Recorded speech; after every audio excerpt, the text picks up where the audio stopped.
So hey guys, in this video I'm going to talk about form design in ServiceNow. So guys, here you can go to the search bar and search incident.form in capital. You just directly redirect to the incident form page. Here you can see the empty for record incident record. Here I just go to the top three line and the left, and here you can see the configure.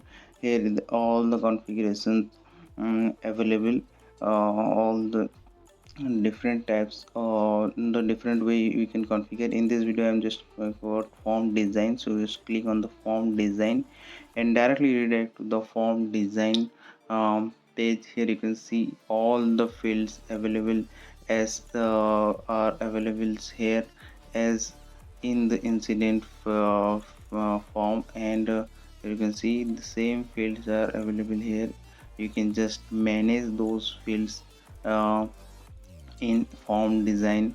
I just open the form design page. Here you can see you can manage here all the fields by you just if you have to delete some field from here, you just click on the cross icon, and here you can see the remove field is removed, and you can also drag and drop to manage your field from left to right with whatever when you want to what is the requirement, whatever your requirement. Here you can see change the properties on this clicking on the setting icon. Here you can set the mandatory read only, whatever you want, dependent field, and create also choice list. You want to create choice list, you can create. And you can see I just set the network field mandatory and save this form. And here you can see show you I can show you in the incident form. The form is not loaded. I just click on the reload and here you can see all the fields are removed, and here you can see the network is shown mandatory, which you can see this the magic of the form design. And here I just set the read only field as a state. I can set state as read only and save this form. After saving this form, you can see the state is going to be read only.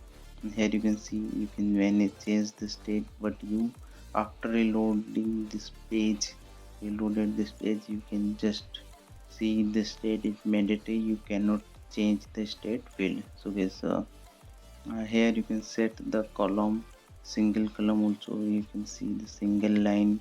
I just show you how you can add a new field.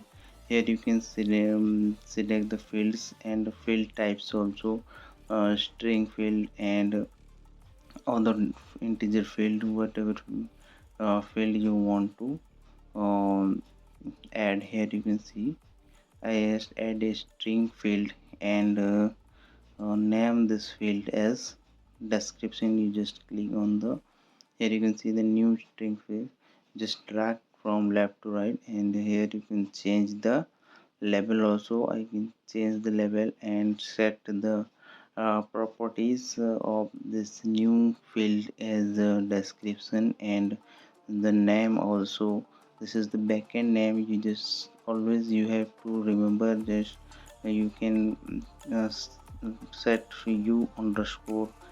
First you have to set u underscore because you are making user is making this field. So I just save this field, and here you can see the description uh, available not available in this form. I just load this form, and boom, here you can see the description field is available. So that's it.